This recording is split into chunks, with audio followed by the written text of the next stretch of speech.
শীতে পটুয়াখালীর হাসপাতালগুলোতে বেড়েছে ঠান্ডাজনিত রোগীর সংখ্যা স্বাভাবিক সময়ের চেয়ে যা প্রায় দ্বিগুণ। এদের মধ্যে বেশিরভাগই শিশু। বিস্তারিত জানতে এই মুহূর্তে পটুয়াখালী মেডিকেল কলেজ হাসপাতালে আছেন সহকর্মী মোহাম্মদ মনির হোসেন বাদল। সরাসরি যাচ্ছি তার কাছে। মনির, হঠাৎ করে শৈত্যপ্রবাহের কারণে কাঁপছে দক্ষিণের জনপদ পটুয়াখালী।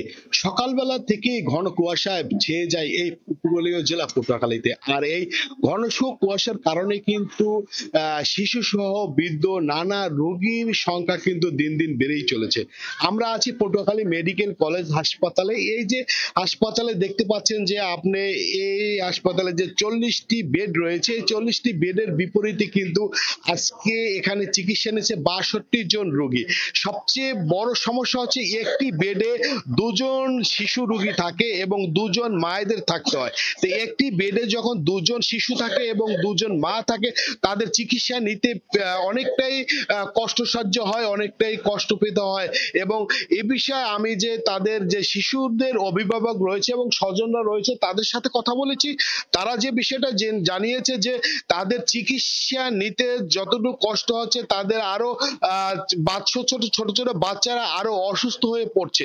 তবে আরেকটি বিষয় আগে, পটুয়াখালীতে কিন্তু সকালে ঘন কুয়াশায় ছেয়ে যায় এই উপকূলীয় জেলা সম্পূর্ণ। আবার রোদ বেলা বাড়ার সাথে সাথে রোদের তাপমাত্রা বৃদ্ধি পায়। সব মিলিয়ে কিন্তু এখানে যারা কর্তৃপক্ষ রয়েছে তাদের সাথে কথা বলেছি। নিউমোনিয়া, কাশি, শ্বাসকষ্ট সহ বিভিন্ন রোগে কিন্তু এই শিশুরা এই হসপিটালে আক্রান্ত হয়ে ভর্তি হচ্ছে। আর এ বিষয়ে যে এই যে একটি বেডে যে দুজন রোগী চিকিৎসা নিচ্ছে, এ বিষয়ে যে হাসপাতালের যে তত্ত্বাবধায়ক রয়েছে আমি দিলরুবা ইয়াসমিন লিজা, আমি তার সাথে কথা বলেছি।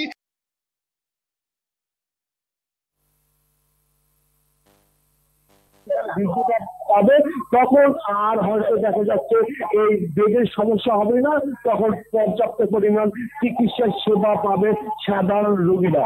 আর এই যে ঠান্ডাজনিত রোগের কারণে যদি শিশুরাই যে অসুস্থ হচ্ছে এমনটাই নয়, এখানে কিন্তু যারা বৃদ্ধ রয়েছে বৃদ্ধরা কিন্তু অনেকটা অসুস্থ হচ্ছে। আমরা ডায়রি ওয়ার্ডে খোঁজ দিয়েছি, ডায়রি ওয়ার্ডে দেখা যাচ্ছে কিন্তু অনেক বৃদ্ধ বা শিশু বৃদ্ধরা কিন্তু অনেকটা অসুস্থ হচ্ছে। আমরা ডায়রি ওয়ার্ডে খোঁজ দিয়েছি, ডায়রি ওয়ার্ডে দেখা যাচ্ছে কিন্তু অনেক বৃদ্ধ বা শিশু এই ঠান্ডা জনিত কারণে কিন্তু ঠান্ডা রোগের কারণে কিন্তু এখানে চিকিৎসা নিচ্ছে। তবে আজকের কথা বলতেছি, পটুয়াখালী মেডিকেল কলেজে 40টি বেডের বিপরীতে 62 জন শিশু রোগী চিকিৎসা নিচ্ছে। এই ছিল আমার কাছে পটুয়াখালী মেডিকেল কলেজ হাসপাতাল থেকে ঠান্ডাজনিত রোগের সর্বশেষ খবর। পটুয়াখালী মেডিকেল কলেজ হাসপাতাল থেকে জানাচ্ছিলেন সহকর্মী মনির হোসেন বাদল।